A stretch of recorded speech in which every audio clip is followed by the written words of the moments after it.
Oh, matelot, si toi aussi tu penses que le plus grand explorateur est Internet Explorer, que les croissants n'ont d'exotique que le café qui les accompagne, ou que tu t'es toujours demandé pourquoi il y avait des Indiens à plumes en dehors de l'Inde, alors rejoins notre exploration dans le monde du XVIe siècle.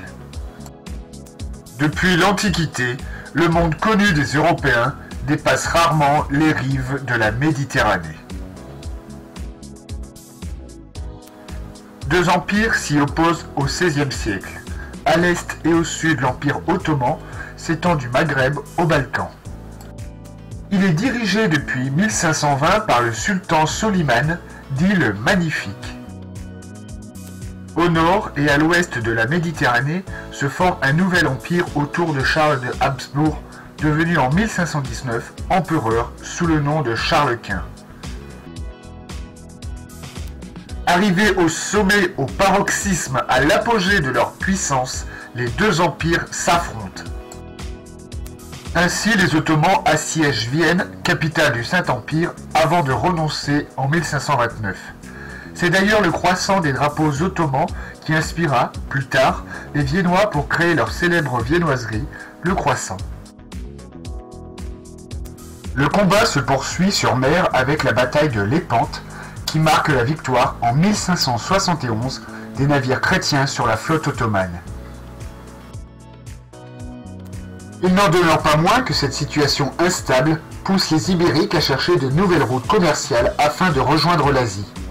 Les Européens vont alors profiter d'innovations comme la caravelle, plus rapide et maniable.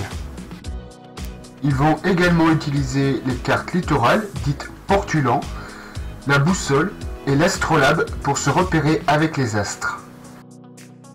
Dès lors, ils se lancent dans de grandes expéditions afin de satisfaire leur curiosité, trouver des épices, des métaux précieux, mais également convertir de nouvelles populations au catholicisme. C'est ainsi qu'en 1492, Christophe Colomb, cherchant une route occidentale vers l'Asie, arrive en Amérique. Pensant être arrivé en Inde, il parle alors d'Indien.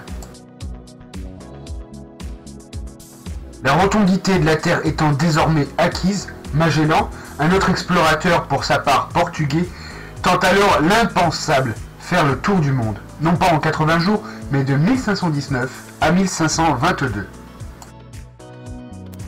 Les nouvelles terres ainsi découvertes sont partagées entre les Portugais et les Espagnols en 1494 avec le traité de Tordesillas. Désormais, quasiment tous les continents commercent entre eux. Mais cette première mondialisation se fait principalement au profit des ports ibériques, à l'image de celui de Séville, où convergent les navires de la flotte des Indes. La mondialisation des échanges s'accompagne de métissage, mais aussi d'une christianisation plus ou moins contrainte et de travail forcé.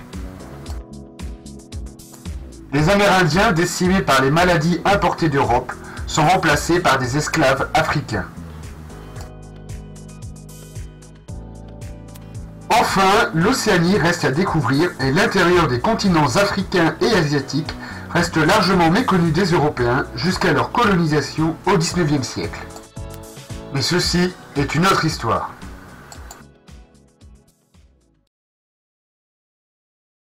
Created using Powtoon.